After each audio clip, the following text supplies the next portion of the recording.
আধ্যাত্মিকতা মানে কি? খুব কঠিন প্রশ্ন, আবার ভীষণ সহজ প্রশ্ন। উত্তরটাও সহজের মধ্যে দিয়ে কঠিন, আবার কঠিনের মধ্যে দিয়ে সহজ। যদি বলি শান্তিতে থাকা, ভালো থাকা, যথেষ্ট পরিমাণ অর্থ হাতে থাকা, একজন ভালো পার্টনার পাওয়া, বা বিবাহযোগ্য সঙ্গী পাওয়া, বা সঙ্গী বা সঙ্গিনী খুঁজে পাওয়া, মানে ধর্ম অর্থ কাম, এই তিনটেই আমার ঠিকভাবে পাওয়াটা আধ্যাত্মিকতা। এবং শান্তি অবশ্যই, কেউ ঝামেলা চাই না। আধ্যাত্মিকতা করলে কি আমরা এগুলো পেতে পারি? কেউ যদি আমাকে প্রশ্ন করে, আমি বলবো হ্যাঁ, অতি অবশ্যই পেতে পারেন।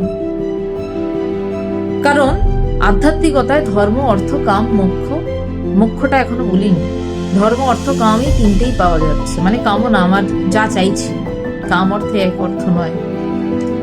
কিন্তু এবার প্রশ্ন, কে চাইছে? কে এগুলো ভোগ করবে?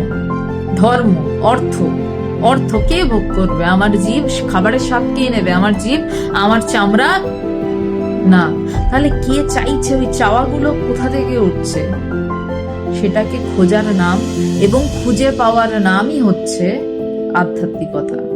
নিজেকে খোঁজার নাম, নিজেকে জানতে পারার নাম আধ্যাত্মিকতা। যেটা জানার পর আমার শান্তির কোনো অভাব ঘটে না, আমার টাকার কোনো অভাব ঘটে না। আমি চাইলে বিবাহ করতে পারি, চাইলে নাও করতে পারি, আমি জীবনে যা খুশি তাই করতে পারি, কারণ আমি নিজেকে জেনেছি।